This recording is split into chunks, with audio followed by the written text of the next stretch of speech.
जी हाँ नाज़रीन, बड़े वाज़े अल्फाज में बिल्कुल ये एक्सेप्ट कर रहे हैं शेख रशीद साहब, अपनी नाकामी एक्सेप्ट कर रहे हैं 2.5 साल में हुकूमत की। इसहाक डार साहब को तो हम लेके नहीं आए, नवाज शरीफ साहब को भी हम नहीं लेके आ सकते, अल्लाह ही लाए तो लाए। अब अल्लाह भरोसे ये काम होना है, बिल्कुल अल्लाह ताला पे हमें पूरा भरोसा है। हुकूमत की एक्स्ट्राडिशन ट्रीटी भी नहीं है, और साथ साथ क्या मुशीर दाखिला जो कोशिशें कर रहे थे बैरिस्टर शहजाद अकबर साहब, शेख रशीद साहब बतौर वजीर दाखिला उनकी कोशिशों को भी नाकामी तस्वर करें। आपने तो बाकायदा खतूत भी लिखे थे ब्रिटिश होम सेक्रेटरी को, एक फ्लाइट भी उनकी वापस की थी जिसपे 3 लाख पाउंड खर्चा आया था बरतानवी हुकूमत का, बिलाखिर वो जहाज भी आ गया।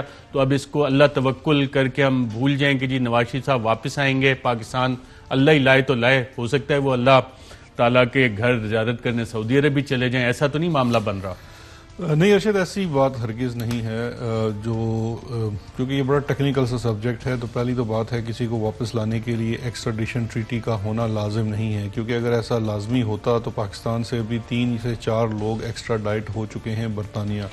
तो अगर हमारी बरतानिया के साथ एक्स्ट्राडिशन ट्रीटी नहीं है तो ये कैसे मुमकिन हुआ? एक्स्ट्राडिशन ट्रीटी ना भी हो तो हमारे मुख्तलिफ इंटरनेशनल मुआहदे हैं और रेसिप्रोसिटी की बेसिस के ऊपर भी आ सकते हैं। करप्शन के मामलों के अंदर एक्स्ट्राडिशन के लिए क्लॉजेज अवेलेबल हैं। यूएन जो एक कन्वेंशन अगेंस्ट करप्शन है उसके अंदर भी नवाज शरीफ को करप्शन में ही सज़ा हुई है। लेकिन जो नवाज शरीफ का स्पेसिफिक केस है वो ज़रा मैं बयान करना चाहूँगा कि उसके अंदर हमने जो स्ट्रेटजी ली अपनाई है उसमें हम सबसे पहले अव्वलन बरतानिया से उनकी डिपोर्टेशन डिमांड कर रहे हैं। और हम उनसे डिपोर्टेशन इसलिए नहीं डिमांड कर रहे कि हमारा दिल चाह रहा है कि उनको डिपोर्ट कर दें। ये बरतानिया का अपना कानून कहता है कि अगर आपने इमिग्रेशन लॉज को, चूँकि वो वहाँ पे विज़िट वीज़ा के ऊपर हैं, उनको वायलेट किया है या उसके किसी टर्म्स को वायलेट किया है और आपके सर्कमस्टांसिस में कोई ऐसी तब्दीली आ गई है जिसके बाद आपको एक विज़िट वीज़ा के ऊपर नहीं रखा जा सकता, तो आपका वीज़ा कैंसिल करके आपको डिपोर्ट किया जा सकता है।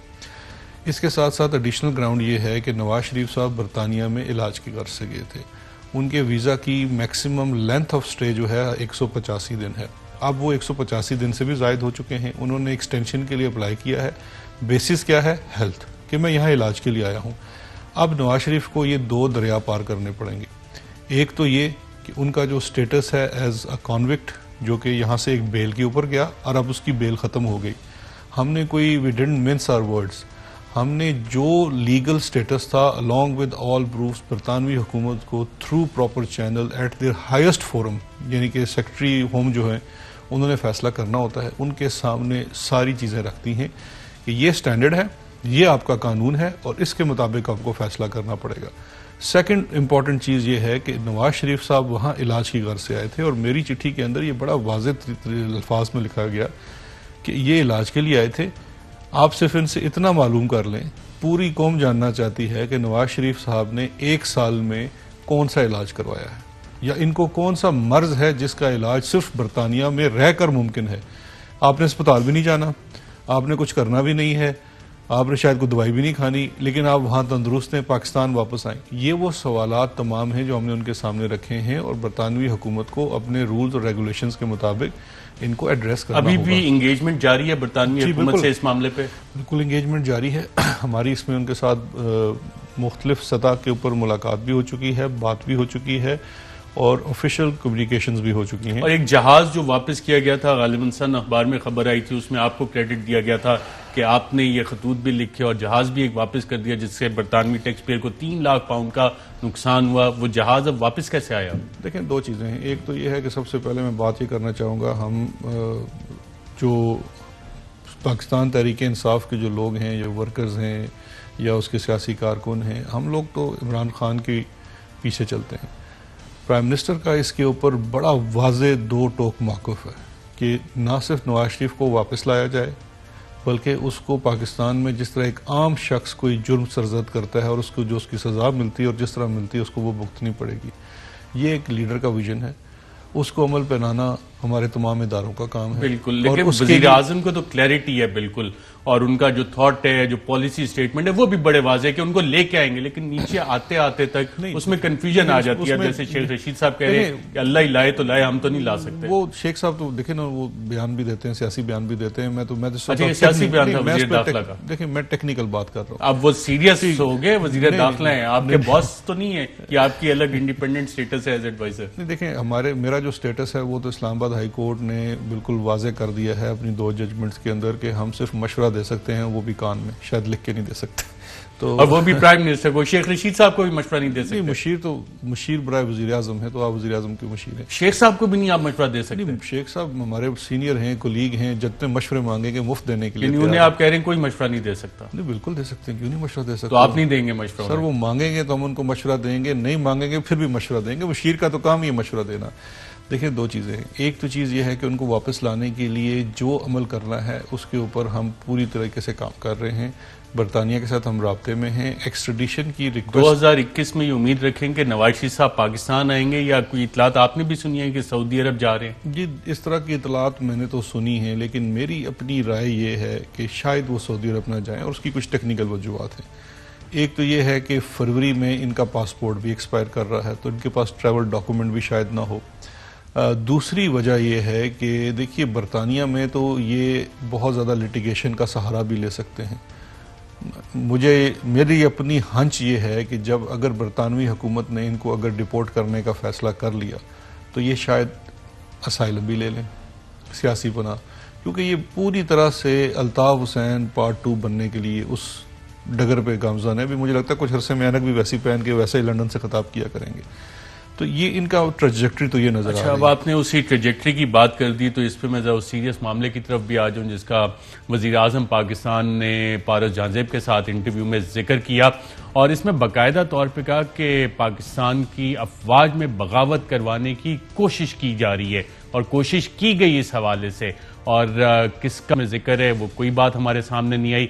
लेकिन वज़ीर आज़म, मुल्क का चीफ एग्जीक्यूटिव, वो अगर ये बात कर रहा है, तो अब मेरा सवाल ये बनता है कि इसके बाद कार्रवाई क्या हुई? क्या कोई मुकदमा इस हवाले से आज की तारीख तक दर्ज हुआ जब हम बात कर रहे हैं, या कि ये पॉइंट स्कोरिंग के लिए इस्तेमाल किया गया? जी नाज़रीन, आपने वज़ीर आज़म पाकिस्तान की गुफ्तगू सुनी, और जो बातें उन्होंने की इंतहाई सीरियस। आर्टिकल 6 का भी जिक्र किया।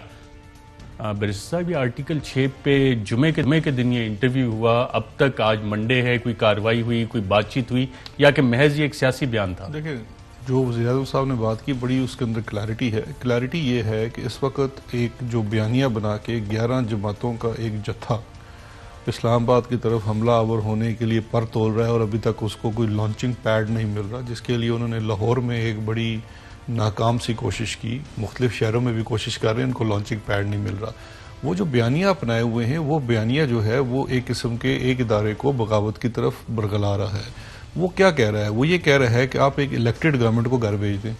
और वो किससे कह रहा है? जब हमने उन्हें ऑफ़र भी की पब्लिकली, हमारे सीनियर वज़रान ने भी ऑफ़र की कि हम आपके साथ मुज़ाकरात करने को भी तैयार हैं, आप आइए, पार्लियामान फोरम है या किसी जगह पे आके बैठ जाइए।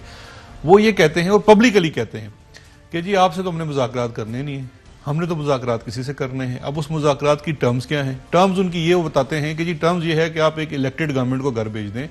तो इलेक्टेड गवर्नमेंट को घर भेजना इज़ एब्रोगेशन ऑफ कॉन्स्टिट्यूशन। आप कानून, आइन का उसको इत्तेसाल कर रहे हैं, आइन को तोड़ने की बात कर रहे हैं, तो आइन को तोड़ना तो गद्दारी है। तो ये कैसे सियासी लीडर हैं? ये कौन सा सियासी बयानिया है कि एक इलेक्टेड गवर्नमेंट को वो कहते हैं कि आप घर भेज दें? तो वज़ीर आज़म साहब उस तरफ इशारा कर रहे हैं।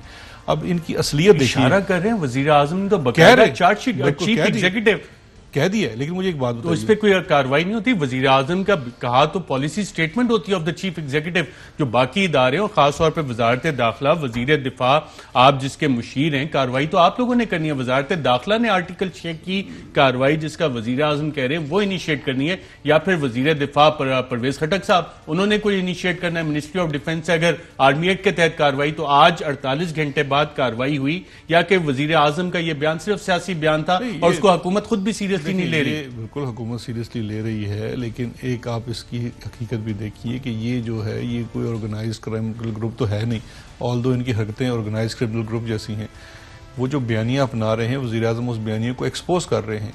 अब इसके ऊपर क्या कार्रवाई होती है और क्या हो सकता है वो तो आने वाला वक्त बता सकता है। वजीर आजम बिल्कुल एक्सपोज कर रहे हैं, और वजीर आजम ने अगर एक्सपोज किया और एक सीरियस ऑफेंस एक्सपोज करें, बल्कि अदील राय साहब अगर आर्मी एक्ट मेरी मेज पे पड़ा होगा वो अगर भिजवा दें, गालिबन आर्मी एक्ट का सेक्शन 31 या 32D है या 31D है, जिसमें कि जो वजीर आजम बात करें आर्मी एक्ट के तहत भी कार्रवाई हो सकती है। और वजीर आजम खुद आर्टिकल 6 का कह रहे हैं। आज जुमे के दिन ये इंटरव्यू हुआ, पूरी वफाकी हुकूमत हफ्ते का दिन, इतवार का दिन, आज फिर वर्किंग डे, वजीर आजम के बयान पे कार्रवाई कोई नहीं इनिशिएट हुई कहीं से। देखिए, इस पर दो चीज़ें हैं। एक चीज़ तो सबसे पहली बात यह है कि इस बयान के ऊपर आप देखिए, इसका कॉन्टेक्स्ट देखिए।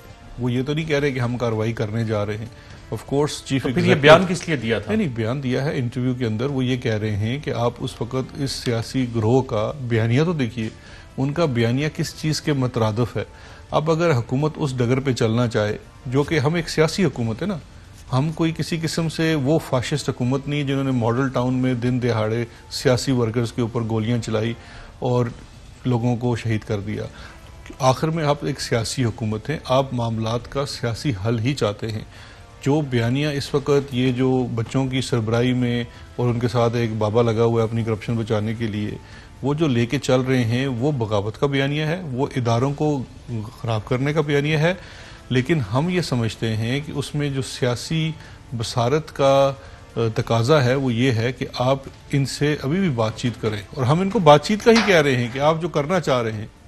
तो ये आप सियासी बसीरत के तहत और सियासी मसलियत के तहत कानूनी कार्रवाई वजीर आजम के इतने सीरियस बयान पे जो उन्होंने कहा है कि नहीं करेंगे। मसलियत नहीं है, इसमें सियासी बसीरत है, और सियासी बसीरत ये है sir, Pakistan army act section 31 clause D, any person subject to this act. अच्छा, ये subject to this act army act शायद नहीं लगेगा क्योंकि वो सब्जेक्ट नहीं है, लेकिन अगर फौज में म्यूटनी करवा रहे हैं तो शायद सब्जेक्ट बन सकते हैं। Attempts to seduce any person in the military, naval और air forces of Pakistan from his duty और his allegiance to the government of Pakistan shall on conviction by court martial be punished with death or with such less punishment as in this case mentioned। दो चीजें हैं। अब इस पे आप ये 31D army act का लगाएंगे या आर्टिकल 6 या वजीर आजम का बयान, सियासी बयान, सियासी मसलियत? अभी हम बहुत आगे जा रहे हैं।